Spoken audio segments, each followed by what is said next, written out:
kita masih berbicara keagungan la ilaha illallah, dan kita berbicara tinggian mana la ilaha illallah dengan alhamdulillah. Tinggian mana di mata agama la ilaha illallah dibanding alhamdulillah. Kata Syekh Nawawi, saudara, qala Suhaimiyu, Imam Suhaimi di dalam kitabnya Al-Mazid, hasyiah daripada Ithaful Murid ala Jauharit Tauhid, afdalul asya'i al-iman, yang paling tinggi dibanding apa saja, yaitu beriman kepada Allah Subhanahu wa ta'ala. Sebab ini pondasi, yang lainnya tembok, kusen, atap, pintu dan seterusnya. Jadi yang paling tinggi tidak lagi iman kepada Allah. Dan ngomongin iman adalah amal hati, wa huwa qalbiyun. Iman ini urusannya hati, bukan urusannya ucapan. Oleh karena hati ini ada pembantunya namanya lidah, yang bisa menyatakan daripada apa yang ada di hati, itu yang menyatakan adalah lidah. Karena itu sesudah iman, yang paling tingginya adalah dari anggota tubuh yang ada adalah lidah. Karena itu wa afdalul kalami kalamullah, paling afdolnya omongan yang keluar daripada lidahnya seorang anak manusia muslim adalah firman Allah. Udah enggak ada lagi. Yang paling tingginya yang diomongin adalah firman Allah. Kalau ngomongin firman Allah, tentu yang paling tingginya adalah kitab suci Al-Quran. Maka Al-Quran ini adalah afdalul kalam. Quran itu paling afdalnya daripada kalamnya Allah Subhanahu wa ta'ala. Ba'dal Quran, yang paling tinggi adalah la ilaha illallah. Inilah kita berbicara betapa agungnya la ilaha illallah. Jadi la ilaha illallah ini disebutnya afdalul kalam, afdalul dzikri. Zikir yang paling tingginya zikir adalah la ilaha illallah. Di atas la ilaha illallah adalah baca Quran. Di atas Quran ini sebagai pondasi keimanan yang mantap kepada Allah Subhanahu wa ta'ala.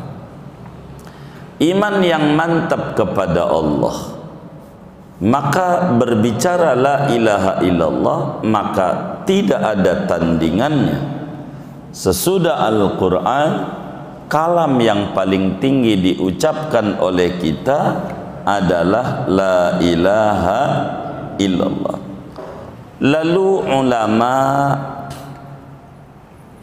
berselisih pendapat, tinggian manakah antara la ilaha illallah dengan alhamdulillah?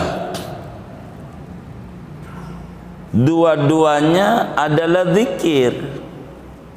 Yang satu zikir memuji kepada Allah dengan segala asma dan sifatnya, dari berbagai nikmat dan limpahan anugerahnya, itulah alhamdulillah. kalau kita mau qomat kamit mulut kita, tinggian mana yang harus kita qomat kamitkan bila dibenturkan dua hal? Apakah la ilaha illallah, apakah alhamdulillah?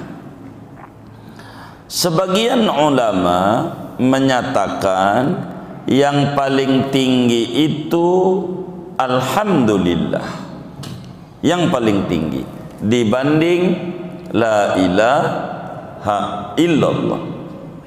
Dari mana?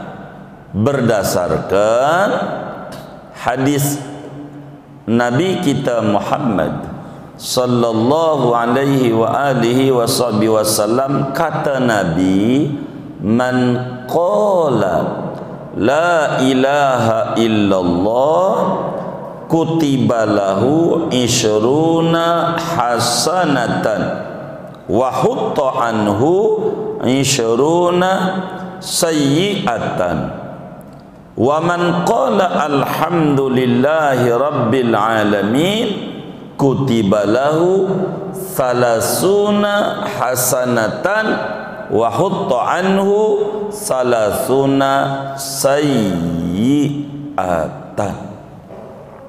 Kata Nabi, siapa orang yang mengucapkan la ilaha illallah sekali aja, maka dituliskan baginya ganjaran 20. La ilaha illallah, 20 kebaikan Allah tuliskan sekali daripada kita membaca la ilaha illallah. Dan Allah hapus daripada orang tersebut 20 kedosaan, 20 dosa rontok sekali baca la ilaha illallah. Namun kata Nabi, siapa yang mengucapkan alhamdulillahi rabbil alamin, alhamdulillah ala ni'matillah, alhamdulillah ala barakatillah, alhamdulillah hamdan yuafi ni'amahu wa yukafi'u mazidah, walhamdulillahi rabbil alamin. Siapa yang mengucap alhamdulillah, kata Nabi, maka dituliskan baginya 30 ganjaran, 30 kebaikan, dan dihapuskan daripadanya 30 kedosaan. Artinya bila la ilaha illallah itu 20 yang rontok dari dosa, sementara alhamdulillah 30, maka tentu tinggian alhamdulillah. Begitu kata sebagian ulama. Namun sebagian yang lain, dan ini adalah yang sahih pendapatnya, kata kitab kita, fahiya afdalu minal hamdi ala sahihi, maka la ilaha illallah itu lebih tinggi dibanding alhamdulillah, kata sebagian ulama yang lain. Dan ini adalah yang mu'tamad, tinggian tinggian la ilaha illallah, tinggian itu.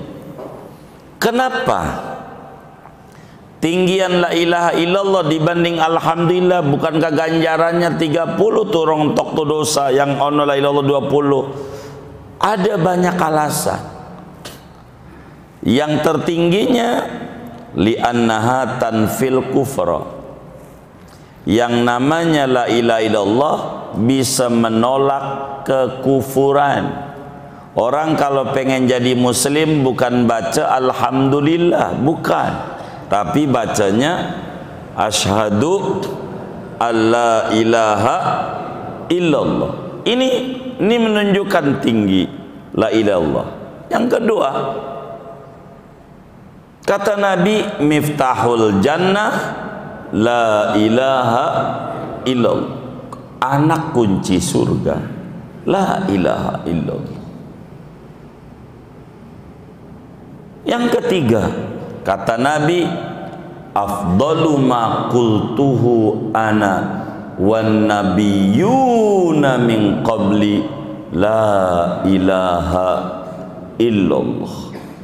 Yang paling afdolnya bacaan yang aku ucapkan diriku, begitu juga semua nabi-nabinya Allah, adalah la ilaha illallah. Sehingga fadilah daripada la ilaha illallah adalah benar-benar la ilaha illallah itu adalah afdalul dzikri, afdalul dzikri.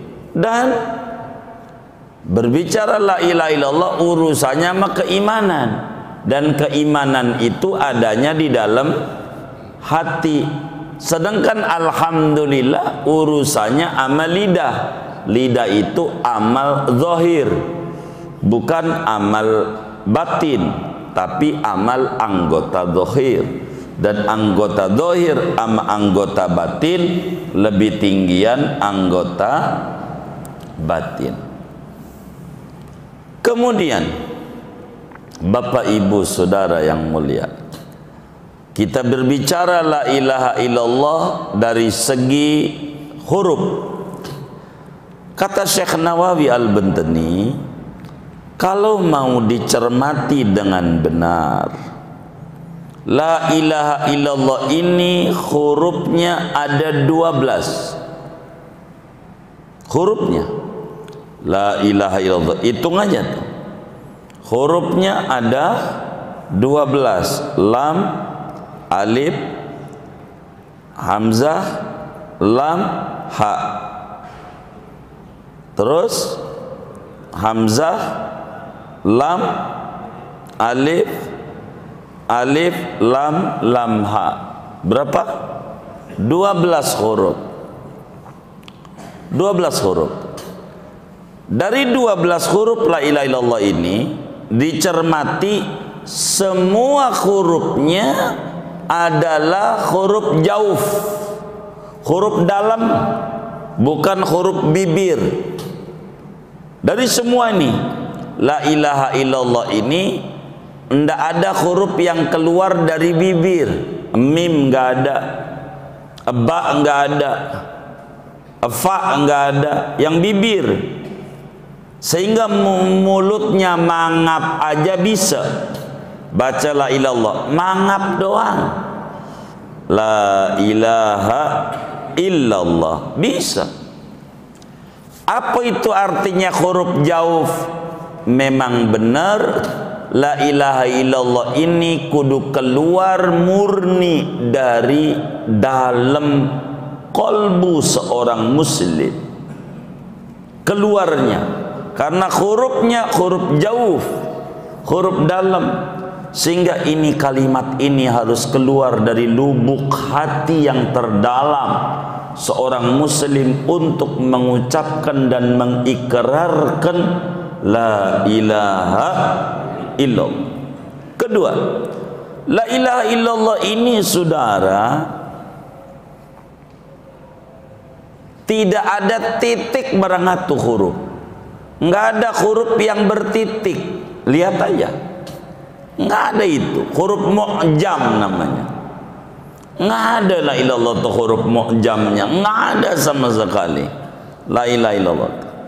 Sebagai isyarat bahwa ndak boleh ada kesombongan, ndak boleh ada keangkuhan. Huruf-huruf mu'jam murni, tidak ada apa-apa kecuali hanya Allah. Tidak ada apa-apa. Itu dari segi huruf. Dari segi jumlah 12. Dalam setahun saudara ada 12 bulan. Ada 12 bulan. Dari 12 bulan itu yang paling tingginya 4 bulan, yaitu disebut Ashhurul Hurum. Rajab, Dzulqa'dah, Dzulhijjah, Muharram, atau Dzulqa'dah, Dzulhijjah, Muharram, nanti ada Rajab. Begitulah ilaha illallah 12 huruf, ada yang paling tingginya yaitu Ismul Jalalah, lafaz Allah. Ini yang paling tinggi. Allah, udah nggak ada lagi. Itu yang paling tinggi. Allah. Jadi lafaz Allah ini paling tinggi. Diputar bagaimanapun larinya kepada zat yang berhak disembah dengan sebenar-benarnya.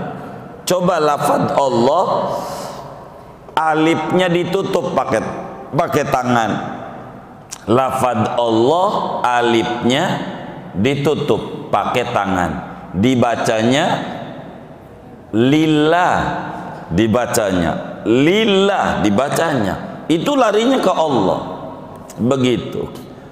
Dibuang alifnya, amalamnya tutup, lahu, hanya kepada dia.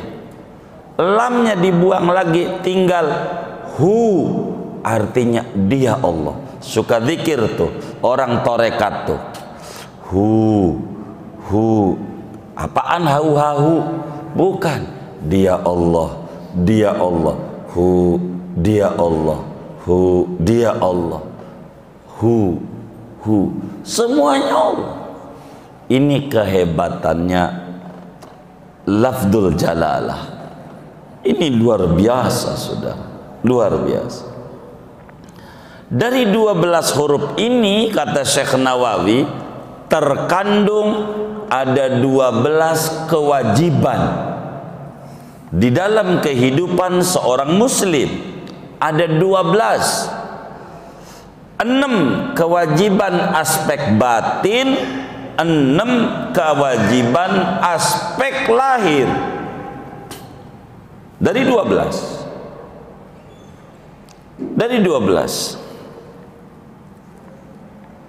hurufnya 12. Itu menunjukkan ada 12 macam tugas agama yang harus dikerjakan oleh seorang anak manusia muslim, yang diisyaratkan dari angka 12 yang ada pada lafaz la ilaha illallah. Ada 12 huruf.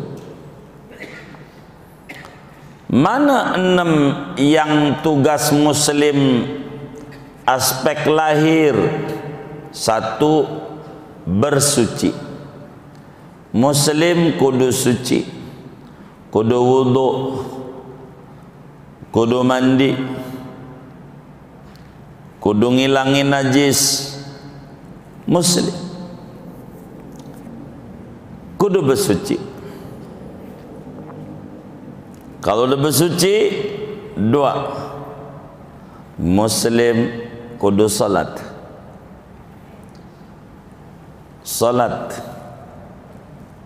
Salat ini ibarat manusia kepala. Jadi ada orang nggak ada kepalanya, hidup nggak? Ada orang nggak sholat, nggak hidup.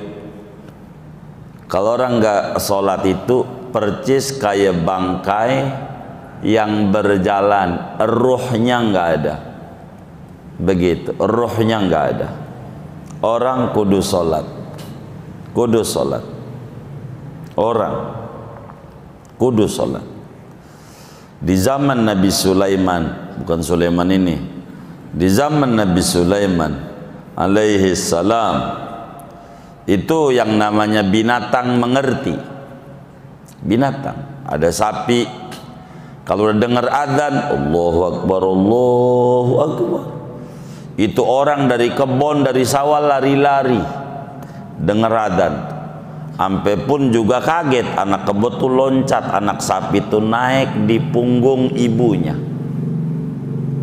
Kata si anak sapi, "Mak, ngapain tuh orang-orang tuh pada lari-lari itu dengar adzan. Apaan adzan? Panggilan untuk ibadah bagi umatnya Nabi Sulaiman. Asar salatnya. Kalau Nabi Sulaiman asar doang. Panggilan. Oh, panggilan salat. Iya begitu. Pas dengar qomat, qad qomatis shalah, pada lari. Biasa kayak itu tuh si suami amisnya, bang, masjid baru juga adzan, berisik amat, belum qomat, begitu. Jadi pas dengar qomat itu lari, orang kenceng banget dari sawahnya, lebih kenceng dari tadi, dari adzan. Maka anak sapi itu pun juga kaget, orang pada lari-lari, takut ketinggalan sholat bersama Nabi Sulaiman, loncat di pundak, di punggung ibunya. Nanya lagi, ma, ngapain itu? Orang pada lari-lari, udah qomat. Apaan qomat? Bentar lagi Nabi Sulaiman bersama umatnya akan melaksanakan sholat. Itu anak sapi nangis. Mak, kata dia,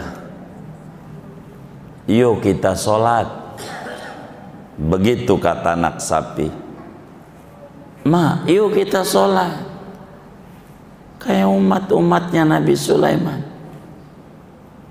Kata ibunya, moh. Maka orang Jawa manggil sapi itu moh. Orang jahat, bener nggak? Moh. Ngapa moh? Kata ibunya, kok kenapa ibu moh? Itu bangsa manusia yang sholat mau bangsa manusia. Kalau kita mau bangsa sapi. Kalau bangsa sapi mau enggak sholat. Yang sholat itu jangan dicatat.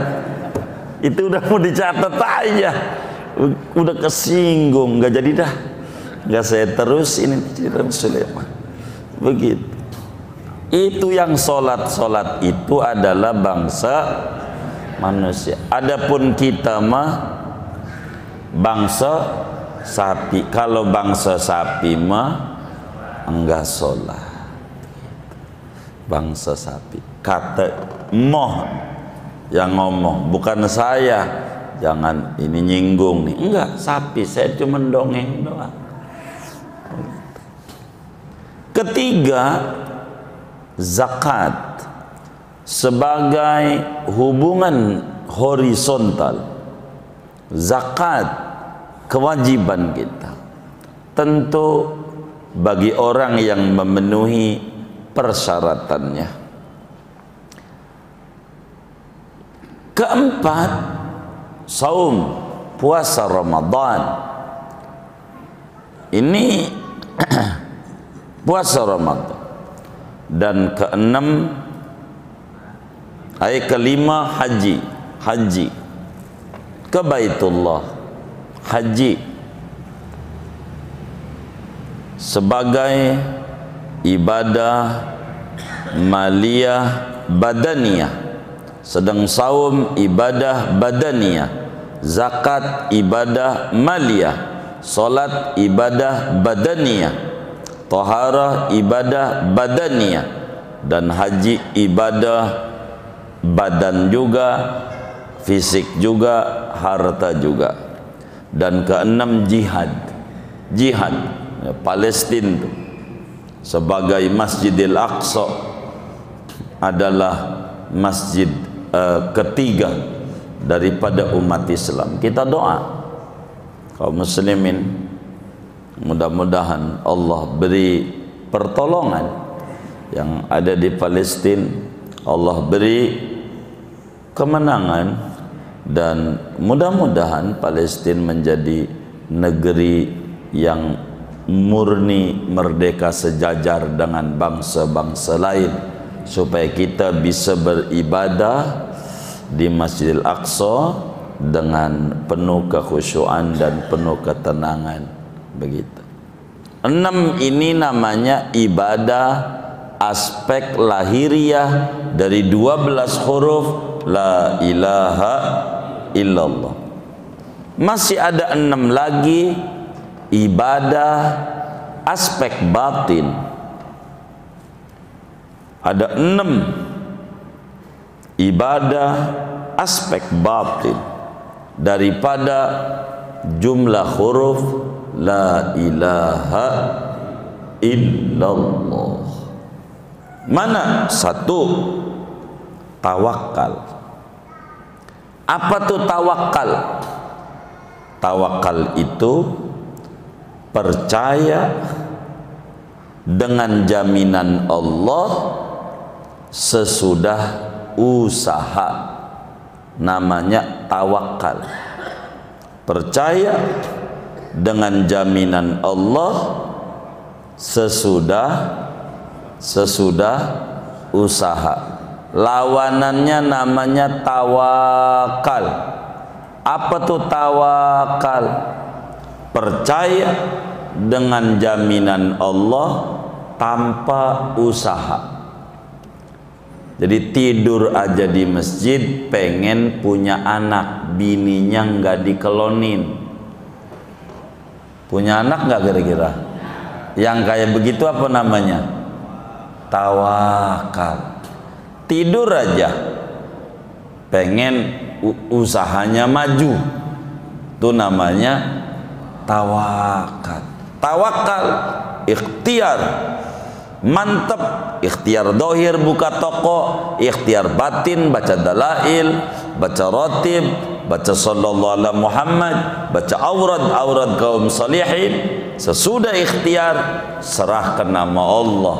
Fa idza azamta fatawakkal 'ala Allah. Udah beres seluruhnya baru tawakal. Jadi tawakal ba'dal azmi. Sesudah mantap kita pada ikhtiar baru. Jangan udah nyerah. Kayaknya berat, ini berat. Begitu berat ini pilpres sekarang berat. Entar dulu, perang belum udah berat aja. Mikul belum, perang. Kalau udah beres baru tawakal. Orang ikhtiar belum udah berat. Begitu kayak dipikul aja. Begitu. Itu tawakal. Terpanjangnya bagaimana cara tawakal, ada berapa tingkatan tawakal, nanti di depan Syekh akan jelaskan. Jadi biar saya tidak panjang pada bagian ini. Tawakal. Yang kedua adalah tafwid. Tafwid, pasrah penuh totalitas. Itu namanya paling tingginya lagi ibadah batin. Jadi tafwid itu at-taslimu lillah fi jami'i umuri. Berserah diri secara totalitas kepada Allah dalam segala aspek kehidupannya. Itu namanya tafwid. Sehingga posisi seorang hamba di mata Allah percis kayak mayit di mata tukang mandiin. Yang namanya mayit tuh ngamuk-ngamuk nggak? Kagak, nurut aja dah. Diapain aja nurut. Itu udah tafwid. Bahagia kalau udah begitu. Bahagia. Kalau tawakal masih ada ikhtiar. Tafwid udah kayak mayit aja, udah jalanin aja, udah yang namanya orang dagang udah dagang aja, urusan untung urusan Allah udah serahin, udah tafwid. Udah kayak mayit nggak bakal nanya nanti bakal dikuburin di mana, terserah yang hidup. Mau ditaruh di pohon juga boleh. Bilang sama anak-anaknya, anak-anakku sekalian, kalau baba mati taruh aja di atas pohon ya. Begitu. Sebab ada kiai bilang begitu, anaknya nanya sama saya, ini gimana Ustadz? Baba bilang kalau mati di atas pohon nggak apa-apa. Iya, maksudnya tugas sampean urusan mati mah. Kalau pengen dosa di atas pohon, ya kalau pengen gak dosa dikuburin. Kuburnya di mana? Itu tugas yang hidup. Kalau udah mati mau ditaruh di mana kayak kuburannya? Itu urusan urusan yang hidup. Pokoknya urusan Allah. Ilokan bila kucing, tokek, cicak, semut, nyamuk diopeni nama Tuhan. Masa kita sebagai hambanya yang mau ibadah, yang mau ngaji, mau sholat, mau zikir, enggak diopeni nama Tuhan. Kata orang Betawi ini ilokan. Tafwid aja Allah. Ini ibadah paling tinggi. Ntar panjangnya nerangin tafwid pada bagian di depan kita jelaskan. Ketiga, sabar. Ini sabar ibadah batin. Sabar dalam 3 aspek: menjalankan perintah, menjauhi larangan, terkena musibah. Ya kita kudu sabar. Capek ngaji, capek. Jangan dikata ngaji nggak capek, capek semuanya ngaji. Begitu tuh. Tapi sabar. Dari hasil sabar itu kita dapetin ketenangan. Pas ngaji tumakninatul qulub, tenang. Pas ngaji. Cuman berbicara hati itu kayak handphone, kayak baterai dicas sejam. Habis cas cabut, nggak masuk setrum. Soak nih, soak baterainya, lobet. Ngaji begitu, di majelis tenang, enak. Keluar dari masjid puyeng lagi. Ini namanya soak nih, lobet. Itu begitu. Sabar. Keempat, ridho. Kita kudu ridho sama segala ketentuan Allah. Ridho. Nanti kita jelaskan ridho panjangnya. Jadi diddu sukhti, lawanan murka, namanya ridho. Begitu ridho. Yang kelima, zuhud. Zuhud itu artinya tidak meletakkan dunia dalam hati. Bukan tidak punya apa-apa. Kalau tidak punya apa-apa namanya kismin. Apa? Miskin. Kalau nggak punya fakir. Kalau zuhud, dunianya nggak ditaruh di hati. Kayak sapu tangan, dipakai sewaktu-waktu. Kalau nggak mau disapu tangan, dikantongin aja. Kalau lagi butuh baru dipakai. Kayak sendal. Saudara bawa sendal ke masjid, enggak di depan. Kenapa? Masjid suci. Gitu. Sendal di luar aja.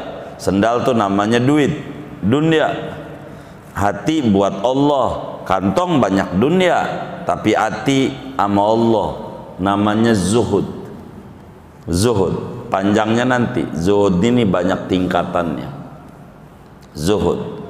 Dan keenam, taubat. Taubat ini semuanya amal batin. Tawakal, tafwid, sabar, ridho, zuhud, taubat adalah amal batin yang dihasilkan daripada baca la ilaha illallah. Kalau kita serius membaca la ilaha illallah, mulut kita demen baca la ilaha illallah, maka Allah akan berikan taufik untuk mampu mengerjakan 6 amal zahir, 6 amal batin. Kita akan diberikan ketenangan, kita akan diberikan kezuhudan, kita mau taubat, kita bisa ridha sama ketentuan Allah, kita bisa sabar menghadapi ujian dan musibah, kita bisa tafwid sama Allah, dan kita bisa tawakal. Lahir dengan sering baca la ilaha illallah, kita bakal diberikan taufik dan hidayah untuk rajin bersuci, rajin sholat, mampu kita bisa berzakat, kita rajin berpuasa, dan akan diberi kemampuan untuk pergi haji ke Baitullah. dan juga kita akan menjadi mujahid, orang yang demen berjuang di jalan Allah. Singkatnya, kalimat la ilaha illallah terkandung, kalau dilihat ada 12 huruf. Dari 12 ini ada 12 kewajiban, 6 aspek zahir dan 6 aspek batin. Kita baca la ilaha illallah, kita harus gemar membaca la ilaha illallah, kita harus rajin membaca la ilaha illallah, kita harus istiqamah dengan la ilaha illallah. Dengan kita memahami kandungan lafaz dan kandungan makna serta asrar-asrar yang ada pada la ilaha illallah, fa insyaallah kebahagiaan dunia dan kebahagiaan akhirat akan diberikan kepada orang-orang yang gemar berzikir dengan membaca la ilaha illallah. Buat tanya jawab aja waktu yang ada, mohon maaf. Silakan.